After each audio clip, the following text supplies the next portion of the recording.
देखील जाणून घेणं महत्त्वाचं ठरेल, पण त्यापूर्वी एक नजर महत्त्वाच्या बातम्यांवर.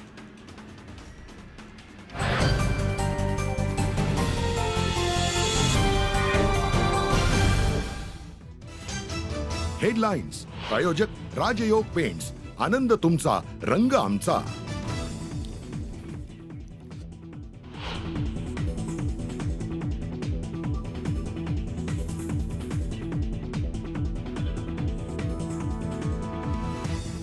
अखेर वाल्मिक कराड सीआयडी समोर शरण. 20 दिवसांपासून वाल्मिक कराड होता फरार.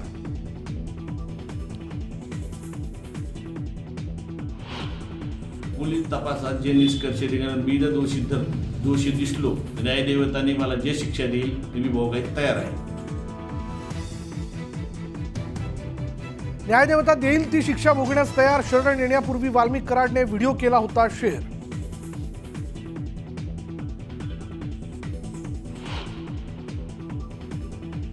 सीआयडीला शरण येण्यापूर्वी वाल्मिक कराड अक्कलकोटला देवदर्शनासाठी गेला होता. कराड समर्थकांची न्यूज 18 लोकमतला एक्सक्लुझिव्ह माहिती.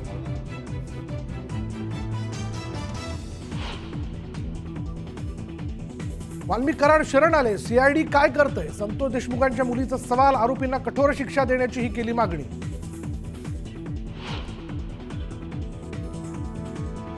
जर वाल्मिक कराडचा सहभाग नव्हता तर मग इतके दिवस तो का समोर आला नाही? संतोष देशमुखांचे बंधू धनंजय देशमुखांचा सवाल.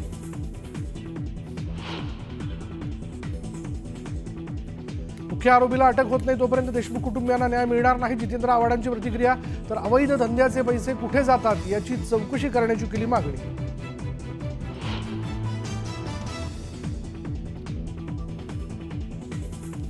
संतोष देशमुख हत्या प्रकरणातील एकही आरोपी सुटता कामा नये. सर्व आरोपींची अंडर ट्रायल घेत मुक्काअंतर्गत कारवाई करा. मनोज जरांगेंची मागणी.